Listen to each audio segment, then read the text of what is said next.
Comment vous êtes-vous intéressé particulièrement aux biais cognitifs appliqués au champ environnemental? Alors déjà, je me suis intéressé aux biais cognitifs lors de mes travaux de thèse appliqués à la phobie sociale, donc des biais perceptifs et cognitifs dans la phobie sociale. Puis avec des collègues chercheurs, on s'est intéressé aux biais cognitifs dans la population générale, parce que les biais sont contextuels, comme on l'a expliqué. Et donc les biais chez les médecins, on a fait des articles sur les biais dans la décision médicale, les biais chez les avocats, les biais, etc. Et petit à petit, on a commencé à travailler sur des sujets de plus en plus sociétaux, les fake news, les réseaux sociaux, etc. Et il se trouve que pour une grande partie d'entre nous, on était sensible, on est assez engagé dans la vie sociale, et donc on est sensible à cette question. Et donc, on a rencontré des personnes qui travaillent sur le climat, et on s'est dit peut-être que nos connaissances avaient quelque chose à apporter. Euh, Et c'était une sorte de continuation très naturelle entre nos connaissances, entre guillemets, professionnelles, nos engagements un peu personnels, de démarrer un peu une sorte de travail sur cette approche comportementale de la transition écologique, le facteur humain, la psychologie du changement, les rapports de force, l'individu versus le système. Et donc c'est pas juste les biais sont juste une brique, mais c'est aussi la cognition sociale, les dynamiques systémiques, les changements sociétaux, les tragédies des communs, les combats pour des ressources limitées, etc. Tout ça rentre automatiquement dans le champ. Maintenant qu'on sait que les biais cognitifs, la diffusion de la responsabilité, etc., peuvent nous pousser à l'inaction, comment les contrer et comment agir collectivement? C'est un peu la question à 1 million d'euros, hein. Euh, Parce qu'on n'est pas tous égaux. C'est-à-dire, il y a une sorte d'asymétrie des responsabilités et des champs d'action. Si je suis Tim Cook, le PDG d'Apple, je peux moi décider et faire transmettre dans tout le système que, par exemple, on ne va plus créer 4-5 iPhones par année parce que ça crée trop de pollution, parce que ça nécessite trop de ressources qui deviennent de plus en plus rares, etc. Et je me dis, OK, les gars, on va devenir plus responsables et on va faire un iPhone unique, à taille unique, à spec unique, chaque 2 ans. Et ça va se propager dans la société infiniment plus que si j'essaye de motiver les différents consommateurs, les millions de personnes qui achètent des iPhones chaque année, de sauter une génération, de sauter 2 générations, de ne pas changer leur téléphone s'il fonctionne encore, etc. Et ça s'applique à tout. Un truc qui peut se propager infiniment plus dans un système, plus on monte dans les échelles du système.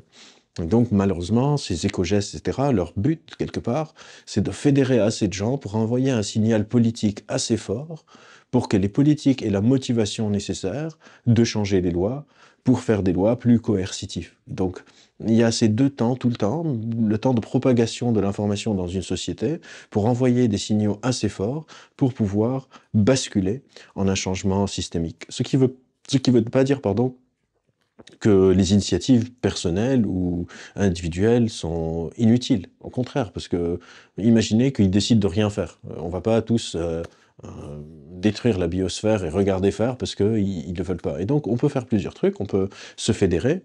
Donc, on est des animaux sociaux, donc créer des groupes sociaux, des associations, des actions locales, collectives, pour commencer à montrer une sorte de chemin sur une autre manière de faire. C'est comme ça qu'on a fait pour la majorité des changements sociétaux, en tout cas du XXe siècle, parce qu'avant c'était incomparable.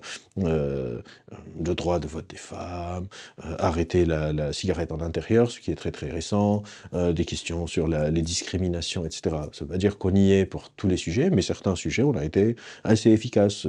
Moi, quand j'ai grandi, par exemple, euh, beaucoup de personnes dans ma famille s'en foutaient un peu de la ceinture de sécurité. Et aujourd'hui, moi, je mets ma ceinture avant même de démarrer la voiture. Quand je conduis, je conduis plus très, très souvent, mais quand je conduis. Et donc, il y a ce jeu d'aller-retour, ces vases communicants, mais à un moment, il faut une systématisation. Et c'est très important de le dire, parce qu'encore une fois, il y a une sorte de tour de passe-passe cognitif. On dit, bah, si les gens ne veulent pas polluer, qu'ils arrêtent d'acheter des iPhones, qu'ils arrêtent de prendre l'avion, etc., etc.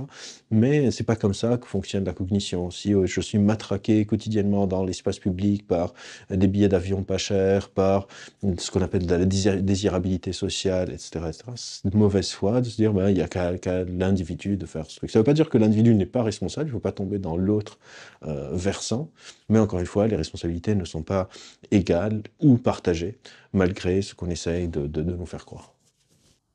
Selon vos connaissances en sciences cognitives, en quoi l'environnement influe sur la santé humaine? Alors, ça, c'est un très grand sujet sur lequel je travaille d'ailleurs pour mon deuxième livre. C'est que on on a cette tendance intuitive à séparer l'esprit ou la psychologie ou la cognition du corps, genre ma capacité à me concentrer, à performer, etc., etc. Alors que tout, si on se pose et on réfléchit, évidemment que je réalise que je ne sais pas si j'ai pas dormi, je suis moins performant, je peux moins me rappeler de quelque chose. Mais dans notre vie quotidienne, on ne prend pas ça en compte. Et alors que notre cerveau obéit aux mêmes règles que tous mes autres organes. Donc si j'habite dans un environnement très pollué, c'est pas juste mes poumons et ma respiration qui payent un coût, mais aussi mes capacités cérébrales. Ça peut être ma gestion de mes émotions, la qualité de ma métacognition, la qualité de ma mémoire, mes ressources attentionnelles, etc. Que ce soit de la pollution de l'air, de la pollution sonore. J'ai le froid, par exemple, là on parlait de mettez des cordes roulées chez vous et mettez votre chauffage à 15, on ne fonctionne pas aussi bien, on n'est pas supposé être, genre mon corps a besoin de dépenser énormément d'énergie pour garder ma température interne à 37, alors que l'extérieur il fait 12 à l'intérieur chez moi dans mon salon, parce que il faut, je sais pas faire. Et donc les conséquences du réchauffement climatique ont un impact direct sur la santé mentale. Et ça c'est quelque chose qui doit être pris non seulement au niveau de la transition écologique, mais même en médecine. Par exemple, le fait qu'on a ignoré, par exemple en pharmacologie, on a tendance à croire, dans notre paradigme actuel, en tout cas pour beaucoup de gens, que la molécule devrait fonctionner indépendamment du contexte.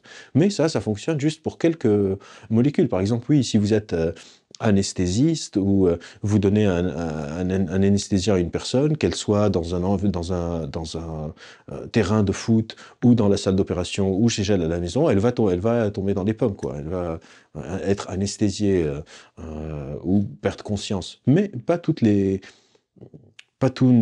la pharmacopée qui existe fonctionne de cette manière. Et un super exemple de combien le contexte est important dans la prise en charge de la santé mentale ou même de la médecine, c'est les substances psychoactives en tant que traitement. Par exemple, on sait aujourd'hui qu'on a perdu énormément de temps, presque un demi-siècle, sur les recherches sur la LSD, la psilocybine, donc la substance active dans les champignons, la kétamine et d'autres substances, parce que quand elles ont été introduites en France, je vous recommande les travaux de Zoé Dubu, qui est historienne sur ce sujet, qui fait vraiment de super conférences, quand on a introduit ces substances en France, je pense dans les années 40 ou 50, bah, on n'a pas pris en compte les contextes. Donc, on a ramené des patients, on les a mis dans une sorte de hall et on leur donnait de la LSD pour voir si ça va les aider, par exemple, pour des troubles psychiatriques. Et ça ne marchait pas. Et on se disait, bah, du coup, la molécule, elle les rend dingues, les gens deviennent fous et ça empire tout, donc on va l'interdire. Et jusqu'à aujourd'hui, on n'a pas repris les recherches sur ces sujets. Alors qu'il fallait juste prendre en compte un facteur qui était très, très connu par les personnes qui travaillaient sur les substances psychoactives, que ce soit des chamans ou des Hoffman ou des chercheurs, etc., qui s'appelle le set and setting, c'est-à-dire ces molécules dépendent du contexte. Si vous avez un trouble anxieux et vous prenez de la psilocybine dans un hall blanc où il y a des gens qui crient partout, ben les effets sont très très différents que si vous prenez de la psilocybine, donc des champignons hallucinogènes, avec vos potes en forêt et vous faites un trip de dingue, ou si vous prenez de la psilocybine avec un psychologue qui va vous accompagner dans votre trip, dans un environnement avec lequel vous êtes familiarisé à l'avance, pour pouvoir travailler les effets bénéfiques de ces substances. Est-ce qu'elles sont vraiment bénéfiques? On n'en sait rien parce qu'on n'a pas pris en compte le contexte. Et donc, c'est très important de garder en tête ce référentiel qu'on appelle la cognition incarnée. C'est que mon appréciation du réel ne dépend pas juste de mon cerveau comme si c'est une sorte d'organe dans une citadelle déconnectée du reste de mon corps, mais ma cognition est incarnée dans un corps, donc il faut prendre en compte l'état de mon corps, qui lui-même est incarné dans un environnement, et donc il faut prendre en compte l'environnement, que ce soit l'environnement de la relation thérapeutique. On voit énormément les médecines dites alternatives qui gagnent du terrain, et je pense que ce serait intéressant d'explorer la piste de comment est-ce qu'on a abandonné dans la médecine ce qu'on appelle l'alliance thérapeutique, donc de ne plus voir les patients comme symptômes, mais aussi de prendre en compte que le soin, c'est pas juste le symptôme, mais aussi la personne, lui demander comment elle va, etc., etc. Mais aussi leur environnement, au point de vue du mot, dans un sens plus propre, c'est-à-dire la qualité de l'air, la qualité du logement, la température, la qualité de sommeil. Si j'ai un gamin qui vient d'un milieu défavorisé où il dort à 5 dans une chambre qui fait 10 mètres carrés, c'est comme si, et vous dites, ah bah il réussit pas ses exercices de maths, c'est comme si vous demandez à deux personnes de courir, sauf que vous lestez les pieds d'un des coureurs avec 10 kilos à chaque cheville, et vous dites, ah il est plus lent. Donc c'est très important de sortir de cette vision hyper cognitive, top-down du cerveau, que mon cerveau envoie des signaux à mon corps et mon corps agit dans l'environnement, mais de réaliser que c'est des sortes de boucles de rétrocontrôle. On revient à cette notion de cognition incarnée, où il y a aussi du bottom-up. Mon cerveau est en train de recréer le monde et d'avoir ces boucles de rétrocontrôle du monde qui va venir l'influencer à nouveau. Merci beaucoup.